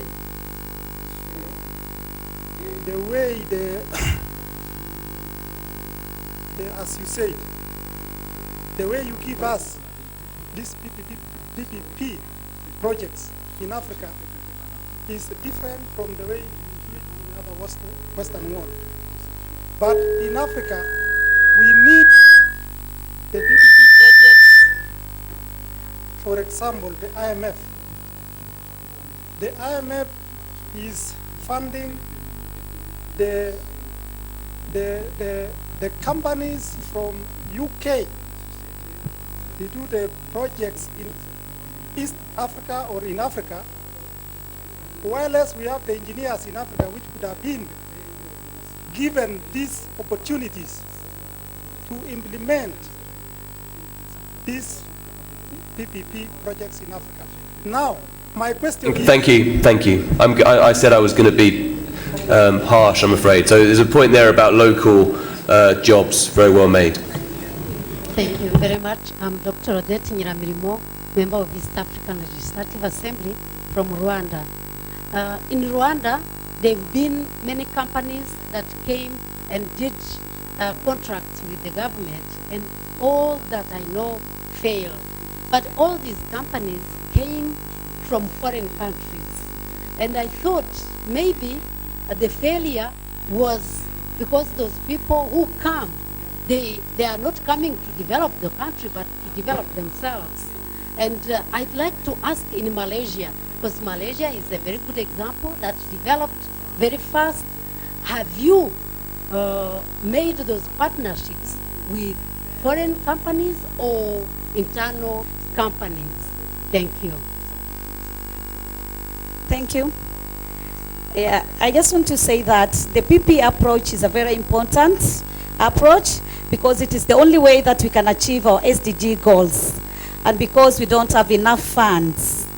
But we have some challenges, and one of the challenges, there is a lot of secrecy, no transparency, and most of the times the government prefer government-to-government negotiation. In that process, they hinder the public from involving in that process, and even the member of parliament. They don't understand about the contract, or rather the agreement reached on that perspective. I also want to say in that process, most of the laws are being violated, especially like we see the Procurement Act in Kenya.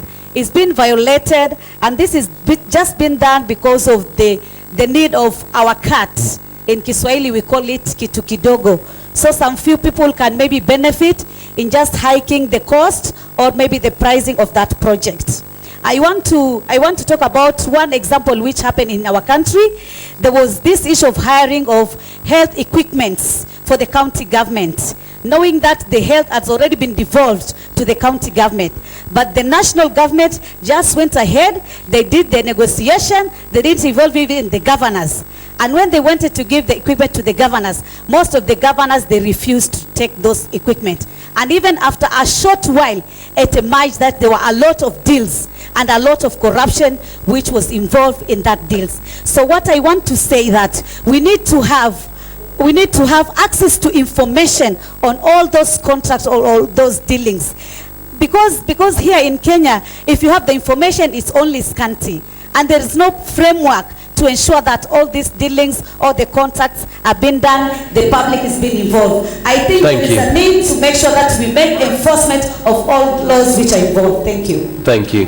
Gentleman at that table. Merci. Moi, c'est M. Amadou. Thank you. My name is Amadou. My name is Amadou. I come from the Parliament Valley. The government has put a law. Hay una ley que vamos a votar en mi país en breve. My question is, ¿algún parlamentario que tiene una who are experimented in doing that so that they can help us with ideas? Is there some parliamentarians who don't follow that? We need to know. We need ideas from others. Adelante. My name is Zizi Krekesemayu. I'm a parliamentarian from Cameroon. My concern is from the first generation of a partnership, private partnership. Who realizaron las instituciones de referencia, la FMI, el Banco Mundial. And the World Bank. Y en esa época Sorry, merci. Gracias, señor. We're listening to English speakers are getting some Spanish sometimes. It's a little bit confusing. I don't know why that is. Let's try again.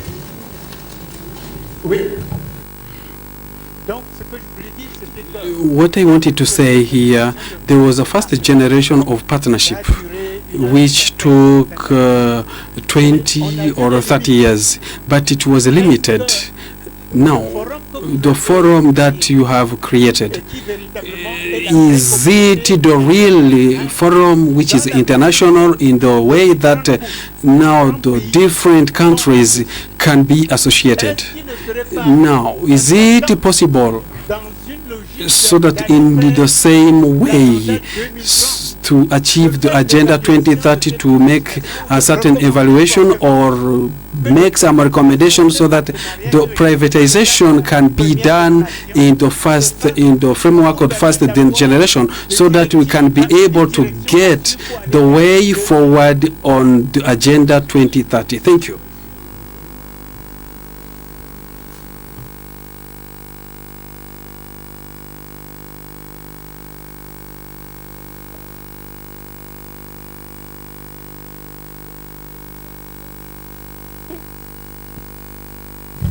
We'll just take 2 or 3 more, and then we'll come back to the panel. Hopefully, we'll have time to come back to the to you guys again. Okay. Thank you very much. My name is Saara Sofia Siren. I'm a member of Parliament from Finland, and this is a very interesting topic. I would like to take this opportunity to thank you all for this discussion. I don't think we can generalize. There are both good and bad examples of PPP projects. Mr. Chairman, could you switch off your microphone? The PPPs are vital for meeting the challenges of sustainable development, and there is a global trend that the involvement of private sector money is growing, which applies also to development and development aid. So the PPP projects provide great opportunities for investments. I don't think it's only a bad solution. It has potential when public and private sector are working together. However, we need to learn from the mistakes and the failures that have been made. And therefore the question is not whether PPPs are a good solution or a bad solution. The question is, what can we learn from the projects that already have been taking place? A bad investment does not become a good investment when it becomes a PPP project. But a good investment that could not be afforded can actually become reality with the help of the possibilities of PPPs. So we were talking about taxation in the previous session. This is a question of good governance and good taxation. Okay, thank you.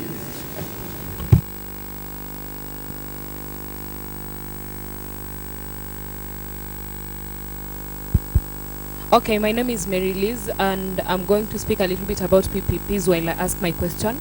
PPPs are designed in such a way that there's a lot of transfer of risks between the government and the private sector.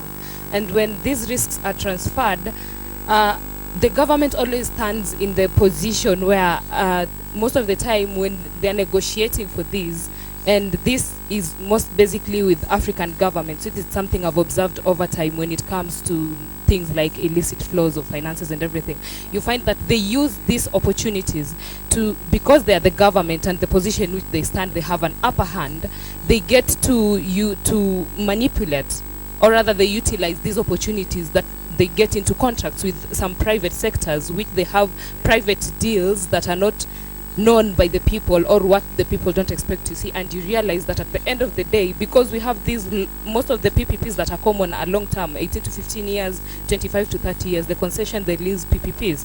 And you find that with that, we end up having government having money, because with a PPP that involves the government as they give us the provider, they provide the money before the project is carried out. While with the private sector, they wait for the service to be offered before they provide the money.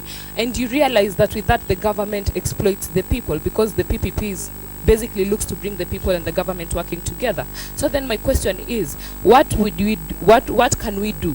And especially asking from, of course, the developed country to share with us what we can do as African countries to, one, demystify this so much red tape that involves the PPPs that the government uses to manipulate these private sectors, so that at the end of the day they exploit and they squander the money that is public funds, and people do not know how to go about it. Thank you.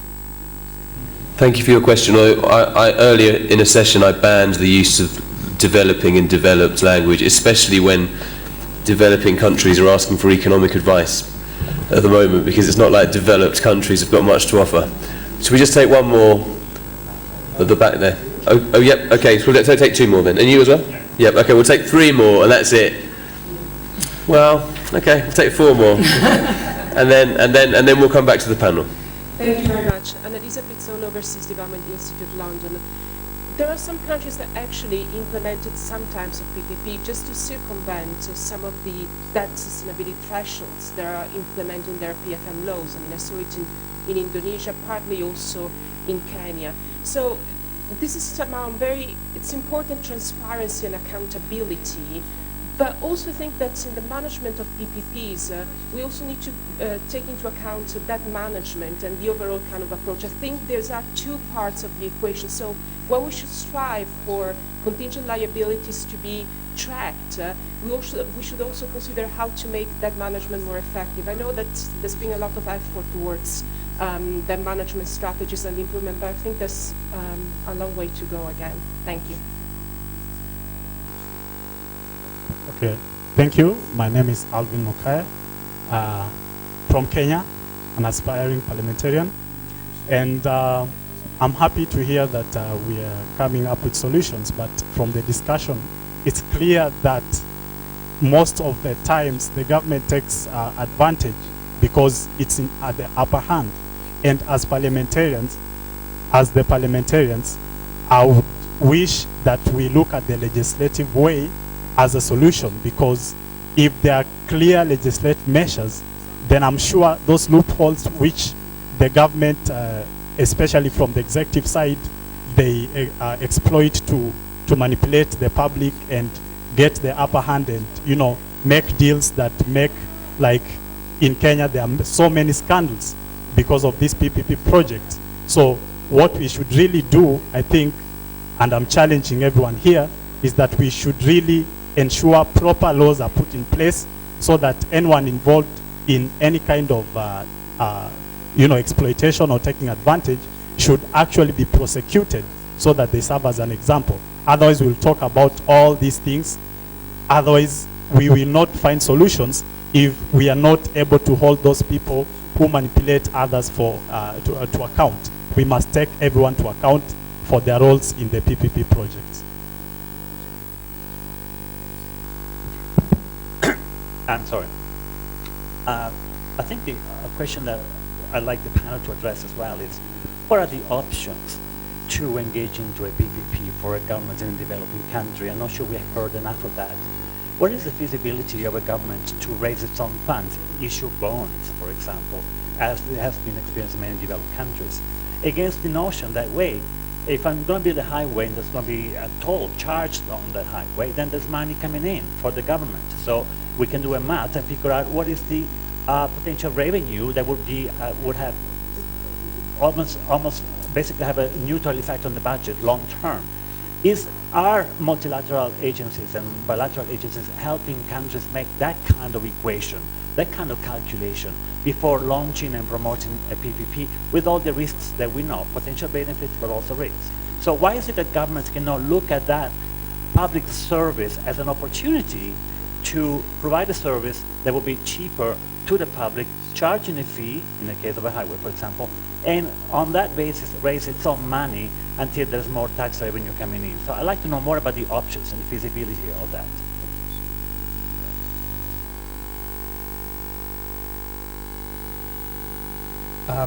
Yeah, Wolfgang Birkhuber, from Austria, and I'm also, as parliamentarian, I'm part of a federal state board for investment in water waste management.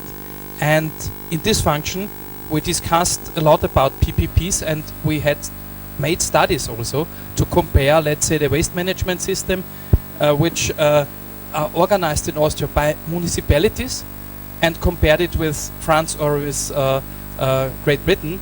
And it was very interesting that our system, even it was ruled and was driven by the municipalities, was cheaper for the consumers than the private system. So my question is, are there benchmarkings when we look on it? And I don't want to generalize this. I would only say for us as parliamentarians, it would make sense to have benchmarks.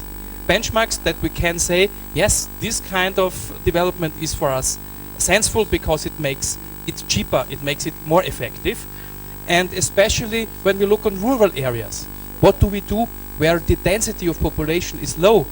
Which kind of technologies, which kind of supply we can develop there? So that are different questions maybe, and I wanted to know from the podium if there are some ideas or some benchmarks in that way. Thank you. Thank you, and thank you everyone. There's a lady there that's desperate to have a question. You'll certainly be the last person. Thank you, Mr. Chair, honorable members or protocols. What I'd like to comment about PPPs, because I have been involved in a public-private partnership, is from the onset, the agreement must be right. The environment must be conducive. Political goodwill is very important to see the success of a PPP. Stakeholder involvement in terms of due diligence is also very important. We also need to look at what is the interest, so that there is no conflict of government interest with the private sector or the foreign investor. And of course, you definitely need to address the needs, the primary need why you're having a PPP. Why put a highway where there's no water? Why put power where you can put solar? So you need to prioritize as a government what PPPs can work and what cannot work. At the end of the day, it should be the bigger geological good that benefits all and not some people. I'm actually an aspiring member of parliament for Kibwezi West constituency in Makueni County, and I hope to join my fellow parliamentarians in next year's elections. Thank you. Great. Can I just ask the lady, are you thinking of a particular PPP when are you thinking of a particular success?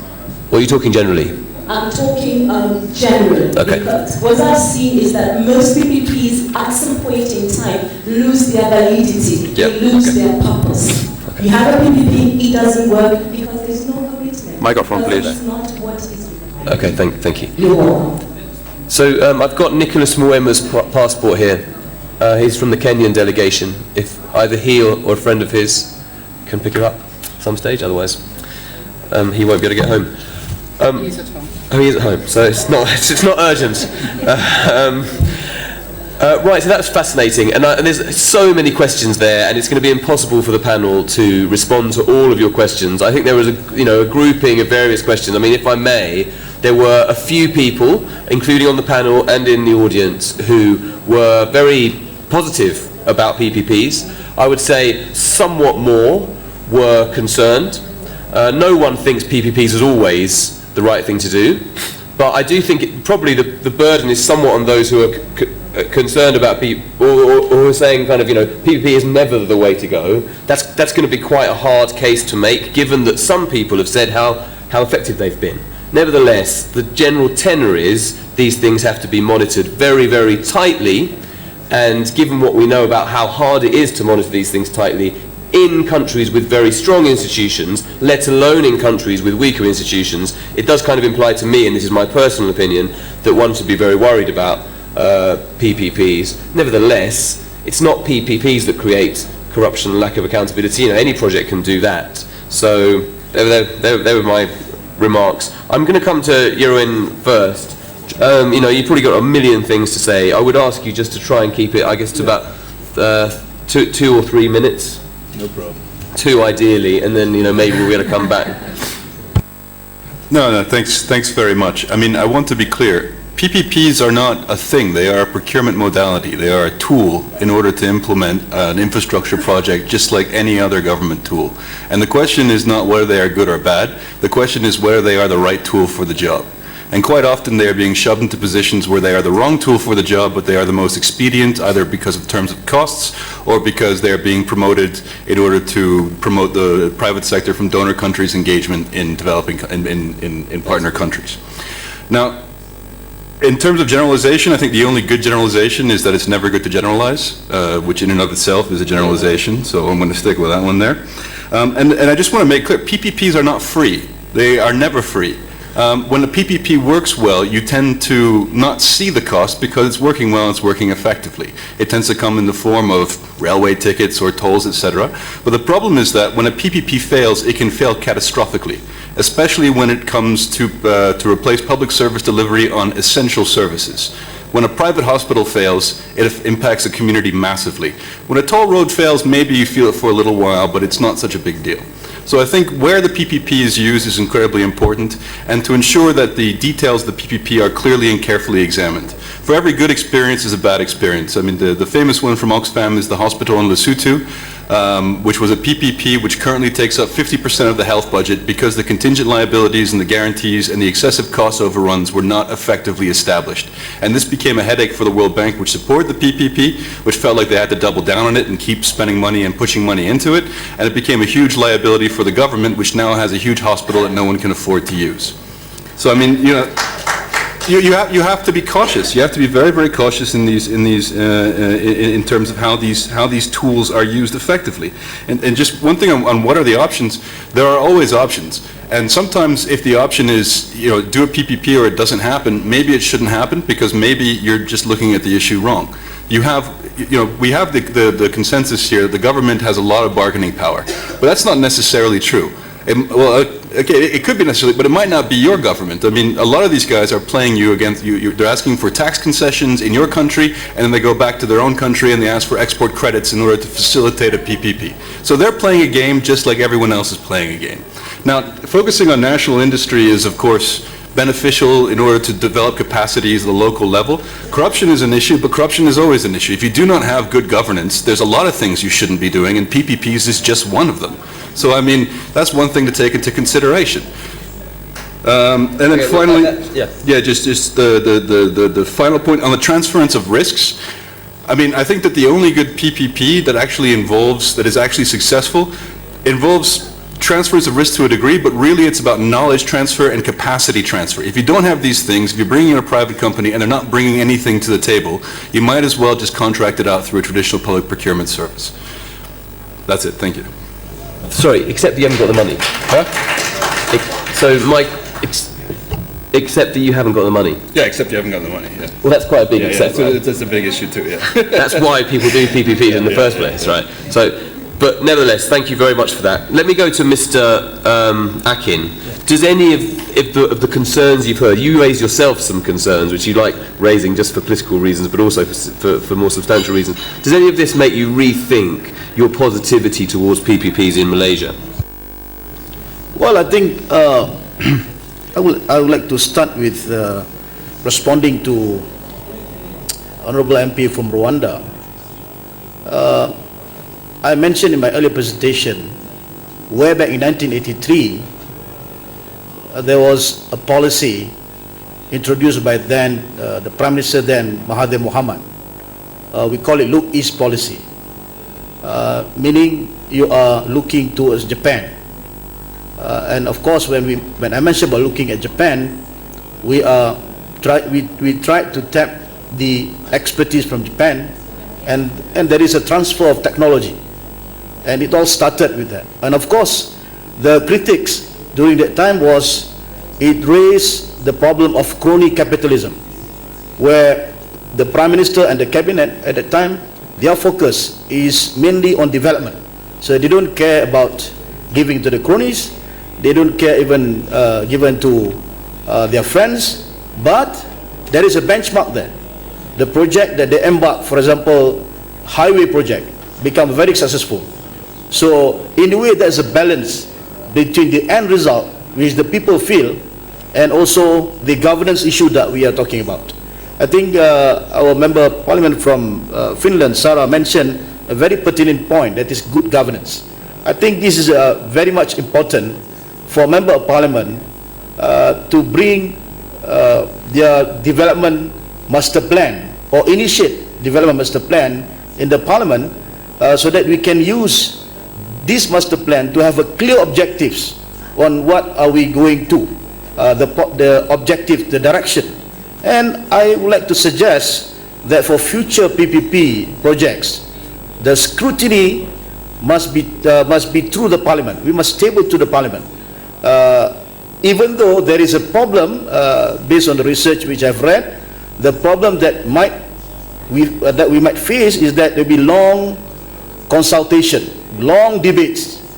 But I think we have to navigate between the interests of the country, and with this respect, I mentioned about the development, and of course, to ensure that the governance issue being addressed. I fully agree with my beloved friend from which mentioned about benchmarking. I think it is important now for the IPU and for the committee to develop a clear benchmark so that we can use that to facilitate and ensure that we check and balance when coming to the PPP implementation project. Thank you very much. Thank you very much. Ms. Baer, so Mr. Aiken mentioned parliaments there. You were going to talk about parliaments. Does that make you think that, you know, the main, I guess, recommendation from this meeting is it's not that PPPs are always going to be bad, but they certainly need a hell of a lot of scrutiny, and that Parliament is the place to do that? And it's not PPP that should bring advantage to government, but to people and to quality of service. Yes, there is a big lack of transparency and also possibilities to hold accountable governments, both by parliamentarians and by stakeholders. PPPs are a very complex thing, and so that means that you have to have a lot of knowledge and then not a lot of know-how how to handle them and even how to evaluate them, because it's really complex. And the problem is that very often fundamental figures, treaties are not disclosed. Nobody knows about them, and as long as they are not disclosed, you have no chance for an oversight, for a parliamentary oversight, of course. So knowledge building and transparency is very important. There are some transparency structures and instruments, or even right now, as for instance, publish what you pay, or the open contract partnership. I think not to know them very in detail, but it sounds like they are worth to strengthen, and that we have rulings that it's mandatory to disclose the basic facts and figures of a treaty.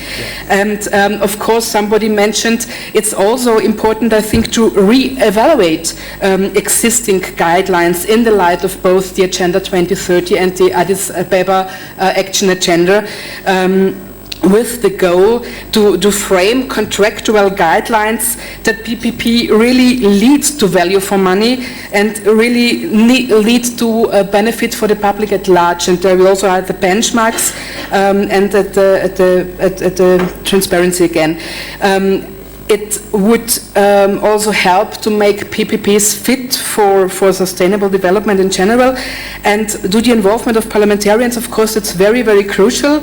I read, in preparation of this meeting, I read some papers and some studies about PPPs and also about transparency and accountability, and the word parliaments or parliamentarians was not mentioned one single time. So it's really time that we show up and that we involve ourselves, even if with the use of parliamentary bodies that we can use, as for instance Supreme Courts of Audit, that help us a lot to investigate and to look into the figures and the results and the outcomes of such PPPs, and to come to an end, and maybe also address Alessandro and Ingrid, that all means that we as parliamentarians also need more of ODA money for capacity building in parliaments. If it's really only 0.1% of the ODA, it's really too less, not enough, and maybe we can change this in our point number 8 of the declaration we will decide upon at the next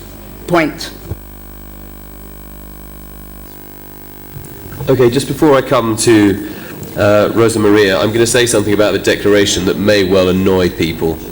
But if you think that changing point number 8 in your declaration is going to make any difference whatsoever, I'm afraid, welcome to the real world. So, I mean, I'm all for declarations, but you have to think of something much more powerful in terms of campaigning, in terms of standing up for something, going to speak to people that make decisions, not just... But such declarations often are the basis for a campaign. They are. I've gone cynical on them, I'm afraid. But you're quite right, we have to have them, but the amount of time we spend on them is probably exaggerated. Nevertheless, that's what I will allow myself that brief comment. So, Rosa Maria, you know, Peru is not immune to some just like most countries, to fairly serious levels of unaccountability and even corruption. How is it that all the examples you gave were so successful of PPPs? What are you doing right that other people could learn from? Definitely my country is not immune. Right now we are discovering problems about corruption, very serious ones. And I said that the participation of Parliament is essential, political control is essential. The context in which we began PPPs in my country was a context in which my country was suffering with inflation, terrorism, and great poverty. In such a context, the state could have invested in public services, but it was practically impossible. So the way in which we contracted to be able to share risk in those investments with the private sector, share risks with the state. Well, thanks to that, we could have those projects on the long term with those PPPs. The first one was a concession that was a contractual form of telephone services. At that time, it was practically zero. We organized an international bid and 5 companies came. And with that first good example, we continued with the next ones.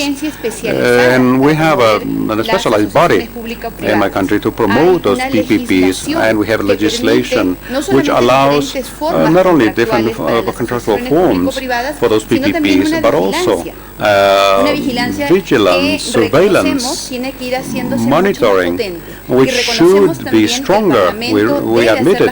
And the Parliament should also carry out amendments to guarantee that there's accountability.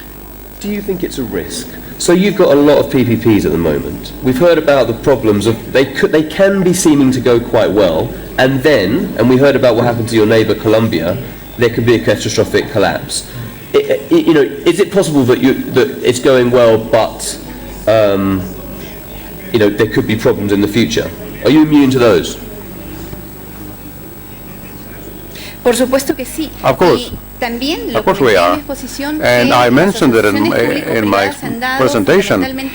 Those PPPs have taken place basically in the major cities and the capital, in Lima. We did not have it in small towns. Probably there it would be more difficult. And here we can think about the example of waste management. In Lima we had a good example, but we have not been able to replicate it. In small towns we cannot give concessions for even a single phase of waste management. So maybe success depends on the size of the investments. Probably they cannot be replicated in rural areas or in the interior. Thank you, and thank you everyone. Our time is up. Thanks to everyone on the panel. I personally found that really fascinating. So please give everyone a round of applause.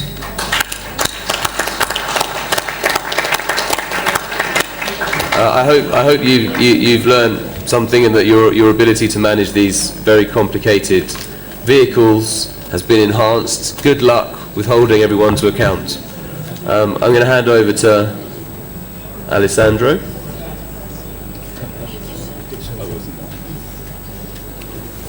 Thank you very much.